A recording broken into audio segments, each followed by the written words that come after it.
రాత్రి భోజనాలు అయిన తర్వాత నరసింహం గారు నీలిమను, ఏమమ్మా నీకు పేకాట చేతనవునా? కాసేపు బ్రిడ్జి ఆడుకుందాం అన్నాడు. నాకు చేత కాదండి అంది. సరే, మేమిద్దరమే కాసేపు ఆడుకుని పడుకుంటామనుకో, మరి మీకు కాలక్షేపమో అన్నారు నరసింహం గారు. ఏవో కాసేపు కబుర్లు చెప్పుకుంటాం. సరే, మేము ఆడుకుంటాం అంటూ తమ గదిలోకి వెళ్లారు దంపతులు. శాస్త్రి నీలిమ మాత్రమే హాల్లో ఉన్నారు. మిమ్మల్ని మళ్ళీ చూస్తాను అనుకోలేదు అంది. ఏం, ఎందుకని? మీకు నా కంపెనీ మహా అసహ్యంగా ఉంటుందని. ఇంతకంటే చండాలం కంపెనీయే భరించాను. ఇదో లెక్క. విఠలరావు సిటీలోకి వెళ్ళాడు అన్నాడు. మీరే పంపించి ఉంటారు, ఎందుకైనా మంచిది. ఈ రాక్షసి నుంచి తప్పిస్తే.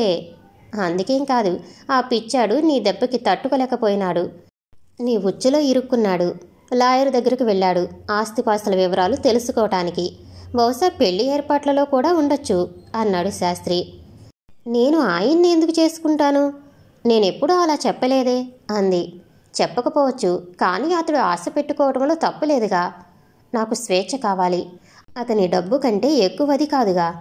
దేశంలో డబ్బున్నవాడు ఒక విఠలరావే కాడు, చాలామంది ఉన్నారు. అంటే నువ్వు నరసింహం గారింట్లో తిష్ట వేసి వాళ్ళ ఆస్తి రాయించుకుని నీ ఇష్టం వచ్చిన వాడిని చేసుకుంటావన్నమాట. బహుశా అలా చెయ్యొచ్చు. శాస్త్రి ఆమెకు దగ్గరగా వచ్చి, 1 నెల కావచ్చు, లేకపోతే ఇంకా అంతకంటే లోపే నీకు ఈ ఇంట్లో విసుగు పుట్టి పారిపోవటం ఖాయం. ఏదో చుట్టంచూపుగా వచ్చి 2-3 రోజులు ఉండటం వేరు, శాశ్వతంగా ఉండటం వేరు. మనం ఇక్కడ శాశ్వతంగా ఉండముగా అంది గబుక్కున ఆలోచించకుండా. నువ్వు సంవత్సరంలో చాలా వరకు ఇక్కడ ఉండాల్సిందే. నిన్ను మాత్రం ఈ ఇంట్లో బాధ్యత గల కూతురుగా మాత్రం చూడబోను అని చెప్పేశాడు ఖచ్చితంగా. మనం ఒకళ్ళనొకళ్ళం తిట్టుకోవటం, ఎద్దేవా చేసుకోవటమేనా అంది నవ్వుతూ. నేను నీ మంచి కోసమే చెబుతున్నాను. నీ వేసంకాలంలోనూ తప్ప ఏ యువక జంట ఇక్కడ ఉండలేరు. ఏదో విఠలరావు లాంటి వాళ్ళని వదిలేస్తే. నరసింహం గారు ఆయన భార్య 9 గంటలయ్యేసరికి నిద్రపోతారు. విఠలరావు కూడా అంతే. మనం ఎప్పుడన్నా 9 గంటలయ్యేసరికి నిద్రపోతామా? ఈ ఏరియా అంతా చూడు, ఎక్కడన్నా 9 గంటలప్పుడు మనిషి సంచారం ఉంటుందేమో అన్నాడు శాస్త్రి. నేను చచ్చినా 9 గంటలకు నిద్రపోను. నా వల్ల కాదు. అర్ధరాత్రి దాటితే గాని నిద్ర రాదు. 8 లోపల మెలకువన రానే రాదు అంది నీలిమ. ఓ సామెత ఉంది, రోములో ఉండేవాళ్ళు రోమన్లులాగా ఉండాలని. రోములో ఉన్నప్పుడు అలాగే చేస్తాను. నేను హైదరాబాదులో ఉంటున్నాను. ఇక్కడ మనుష్యుల పూర్వం పగలు నిద్రపోయి రాత్రులు మేలుకునేవాళ్ళట, నవాబుల కుటుంబాల వాళ్ళు అంది నీలిమ. పాములాడు పాముల్ని బోరబూతుతూ తన ఇష్టం వచ్చినట్లు ఆడిస్తాడు.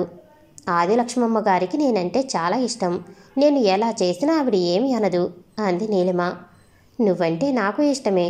నువ్వు నాతో ఉన్నప్పుడు నేను చెప్పినట్టు చేయాల్సిందే అన్నాడు. మీరు అప్పుడప్పుడు చాలా బాగా మాట్లాడుతారు. ప్రతి వ్యవహారానికి అటు ఇటు ఉంటుంది. ఆదిలక్ష్మమ్మ గారు నన్ను ఇక్కడ ఉండమంటున్నారు, ఆవిడ సంతోషం కోసం. మరి నా సంతోషం కోసం ఆవిడ కూడా చెయ్యాలిగా, నాకు అనుకూలంగా. ఇటు నుంచి ఎంతో, అటు నుంచి అంతే అంది నీలిమ. ప్రేమ అభిమానం అనేది బార్గేనుతోనూ కృతజ్ఞతతోనూ ఉండదు అన్నాడు శాస్త్రి. ఇవాళ రేపు లోకంలో కృతజ్ఞత అనే పదమే లేదు. ఎంతసేపు ఎవడి స్వార్థం వాడిది. ప్రతివాడు పెద్ద పెద్ద మాటలు మాట్లాడటం తప్ప ఆచరించేవాడు ఎవడూ లేడు. ఇతరులకు మాత్రం చెబుతూ ఉంటాడు. ఇక ఎఫెక్షన్ అంటారా, అది నా జాతకంలోనే లేదు. నాకు ఎవరూ చూపించలేదు. నేను ఎవరికీ చూపించింది లేదు. అలా ఎవరైనా చూపిస్తే నేను ఈ ఇంట్లో ఉండవలసిన పనే లేదు అంది. శాస్త్రి ముందుకు వంగి చెయ్యి పట్టుకుని ముందుకు లాగాడు. ఆమె గుంజుకుంది. నువ్వు మామూలు మనిషిలా మాట్లాడుతున్నావు. నువ్వు నన్ను బాధ పెట్టాలని ఇలా మాట్లాడుతున్నావు. కానీ మిమ్మల్ని బాధ పెట్టటమా?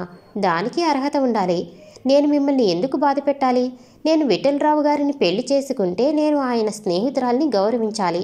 అతని కోసం మీరు వాళ్ళల్లోకి కూడా రారు అన్నది. ఇంతలో ఆదిలక్ష్మమ్మ గారు అక్కడికి వస్తుంటే వాళ్ళు ఆ సంభాషణ ఆపేశారు. ఆయన ఏరి, ఆయన ఇక్కడ ఉన్నారేమో అనుకున్నాను. నువ్వా శాస్త్రి ఇందక్కడి నుంచి మాట్లాడేది అనుకుంటూ వెళ్ళిపోయింది. నీలిమ ఏదో చెప్పి అక్కడి నుంచి తప్పుకుంది. ఆమె గుండె చాలా వేగంగా కొట్టుకుంటుంది.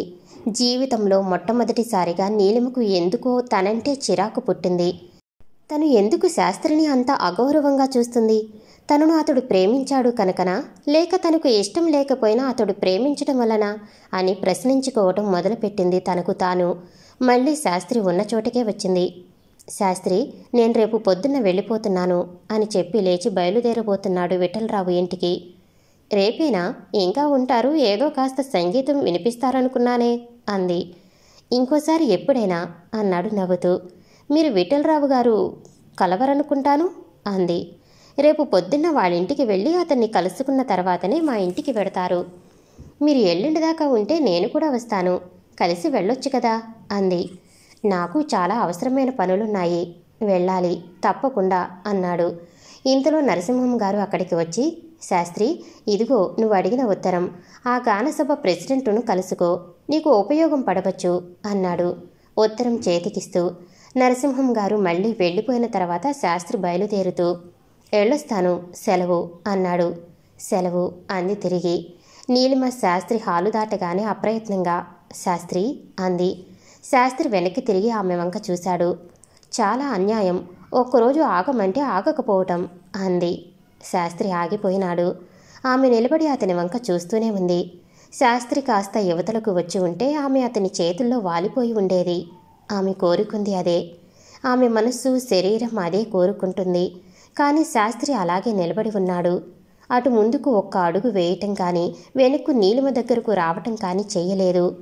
మొహాన ఎక్స్ప్రెషన్ అనేది బొత్తిగా లేకుండా ఆమె మొహం వంక చూస్తూ వెళ్ళొస్తాను అంటూ వెళ్ళిపోయినాడు. నీలిమ తన గదిలోకి వెళుతుంటే నరసింహం గారు మెల్లగా దగ్గరగా కలిశారు. ఆయన మొహంలో ఏదో నిర్లిప్తత పసికట్టింది. ఆయన చాలా ముభావంగా, నీలిమ, ఒక్కసారి మా ఆవిడని చూసిరా అన్నాడు. నీలిమ ఆదిలక్ష్మమ్మ గారి గదిలోకి వెళ్ళి ఆమె నిద్రలో ఉండటం గమనించి తిరిగి వచ్చి నరసింహం గారితో, పడుకున్నారండి అంది. రేపు పొద్దున్నే నీతో కొన్ని విషయాలు మాట్లాడాలి, కాస్త పెందలాడేలే అన్నాడు. ఆయన మాటల్లో అంతకు మునుపు కనిపించే ప్రేమ కానీ అభిమానం కానీ కనబడలేదు నీలిమకు. ఎందుకో తన్నుకు చచ్చినా ఆమెకు ఓదపడలేదు. ఆదిలక్ష్మమ్మ గారు చాలా స్పష్టంగా కల్మషం లేకుండా చెప్పింది. అమ్మాయి, నీ గురించి చాలా ఆలోచించాను. నువ్వు మా ఇంట్లో ఉండటం మొదలెట్టిన తర్వాత, మేము పెంచుకున్న తర్వాతనే, మేము ఎంత పాతకాలం వాళ్ళమైనా ప్రపంచాన్ని బట్టి ఈ కాలపు పిల్లల అచ్చటా ముచ్చటా తెలిసిన వాళ్ళమేలే. నీ స్వంత ఖర్చులకంటూ కొంత డబ్బిస్తాను, అది పెట్టి నీ ఇష్టం వచ్చినట్టు ఖర్చు పెట్టుకో. చీటికి మాటికి అది కావాలి ఇది కావాలి అంటే ఆయన కస్సుమంటారు. అప్పుడు నువ్వు చిన్నపుచ్చుకుంటావు. నువ్వు కాలేజీలో చదువుకున్నావు, నీకు ఏవో ఖర్చులుంటాయి. మేము ఇంతని ఖచ్చితంగా ఇస్తున్నామని ఏమీ అనుకోకు అన్నది. అనుకోవటమా? నువ్వు అనుకోకపోయినా పెద్దదాన్ని, నేను చెప్పాల్సిన బాధ్యత ఉంది. ఇవాళ రేపు ఆడపిల్లలు రకరకాల గుడ్డలు కట్టుకుంటున్నారు. గుడ్డలు బోలెడు ఖరీదు, వాటికి అయిపోయింది చాలా. పైగా వాటి ఇస్త్రీకి గుడ్డ ఖరీదు కంటే ఎక్కువ అవుతుంది. ఆయన గారికి ఇలాంటివి తెలియవు. తెలియవని కాదు, తెలిసిన ఇస్త్రీలు అవి ఎందుకు, హాయిగా ఇంట్లో ఉతికించుకోక అని. ఇంట్లో ఉతికితే ఒక్క దెబ్బతో చినిగిపోతాయి. నువ్వు నీ తెప్పలు నువ్వు పడాలి.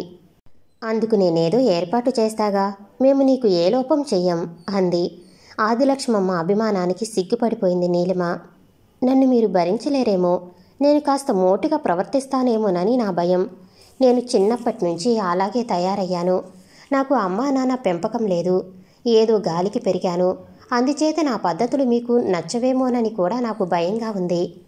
ఆ మాటలకు ఆదిలక్ష్మమ్మ గారు చాలా ప్రేమగా, నీ చిన్నతనం ఎలా గడిచిందో, నీ వాళ్ళు నిన్ను ఎలా పెంచారో, నువ్వు ఎలా పెరిగావో, నీ కుటుంబం ఎలాంటిదో నేను అడగలేదు.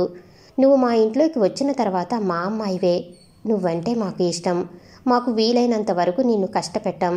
నీకు తిండి గుడ్డకు ఏ లోటు ఉండదు. ఏదో మాతో ఉంటూ మాకు పాత దుఃఖం జ్ఞాపకం రాకుండా చేసి మమ్మల్ని వెళ్ళతీస్తావు చాలు. మా తర్వాత ఉన్నదేదో నీకే అని చెప్పింది. ఆమె మనసులో ఉన్నది. నేను ఏ లోపం రాకుండా నడుచుకుంటాను. మీరు నన్ను ఎంత ప్రేమగా చూస్తున్నప్పుడు నేను అందుకు తగ్గట్టుగా ప్రవర్తిస్తాను అంది నీలిమ. ఆదిలక్ష్మమ్మ గారు నీలిమ తల నిమురుతూ, మనం తల్లి కూతుళ్ళలాగా ఉండగలమని నాకు అనిపిస్తుంది అన్నది. అవును అంది నీలిమ. నువ్వు దేనికి బాధపడకూడదు. నువ్వే బాధపడితే నేను భరించలేను. నువ్వు ఇంతవరకు సుఖం అంటే ఏమిటో ఎరగవు. ప్రతిదానికి తిండికి గుడ్డకి అవస్థపడి ఉంటావు. రాత్రి నువ్వు తలనొప్పితో బాధపడ్డావని తెలిసి నేనెంత విలవిల్లాడిపోయానో తెలుసా? నేను కాస్త కోపదారిని, ఆయన కూడా అంతే. పెద్దవాళ్ళం కాస్త అలాంటప్పుడు ఓపిక పట్టాలి. నేను నీ విషయం శాస్త్రితో కూడా చెప్పాను అంది. శాస్త్రితోనా? ఏమన్నారు ఆయన అని కుతూహలంగా అడిగింది. నాకు ఎందుకో ఆ పిల్లాడిని చూస్తే నమ్మబుద్ధి వేసింది. చెప్పేశాను, చాలా తెలివిగలవాడు, ఉన్నది ఉన్నట్లే చెబుతాను, మొహమాటం లేదు అన్నది శాస్త్రిని గురించి పొగుడుతూ ఆదిలక్ష్మమ్మ గారు. ఆయన నా సంగతి ఏమన్నారు అని నెమ్మదిగా అడిగింది. నువ్వు చాలా అందమైన దానివని, తెలివిగల దానివని, మేము చేసే పని మంచిదని చెప్పాడు అంది. ఆయన అలా చెప్పారా అని మళ్ళీ అడిగింది. అవును, నువ్వు పాపం ఎవరూ లేక బాధపడుతున్నావని, మంచిదానివని చెప్పాడు అంది. ఆయనకు ఎలా తెలుసో? అతడికి నీ సంగతి ఎలా తెలుసో నాకు తెలియదు, కానీ మనిషిని చూడంగానే గ్రహించే శక్తి ఉంది శాస్త్రికి.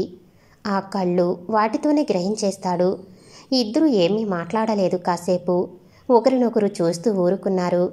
నువ్వు పోయి పడుకో అమ్మా, చాలా ఆలస్యమైంది అంటూ నీలిమను కౌగిలించుకుని ఎంతో ప్రేమగా చిన్నపిల్లని ముద్దెట్టుకున్నట్లు ముద్దెట్టుకుని కన్నీరు తుడుచుకుంది. నీలిమకు అంతా కళ్ళ ముందు కట్టినట్లయింది. ఆదిలక్ష్మమ్మ గారికి తనకు జరిగింది పదే పదే గుర్తుకొస్తుంది. నరసింహం గారు కూడా ఆ ఇంట్లో అడుగుపెట్టిన దగ్గర నుంచి ఎంతో ప్రేమగా ఆపేక్షగా మాట్లాడేవారు. అలాంటిదే ఆయన మాటల్లో ఏదో కొత్తగా ఉంది. ఎందుకు తనను వీళ్ళు ఇంతగా చూస్తున్నారు? తాను వాళ్ళు అంతగా చూడదగ్గంత గొప్పది కాదు. శాస్త్రి కూడా ఎంతో మొరటుగా మాట్లాడేవాడు కూడా తనని అప్పుడప్పుడు చాలా ప్రేమగా చూస్తున్నాడు.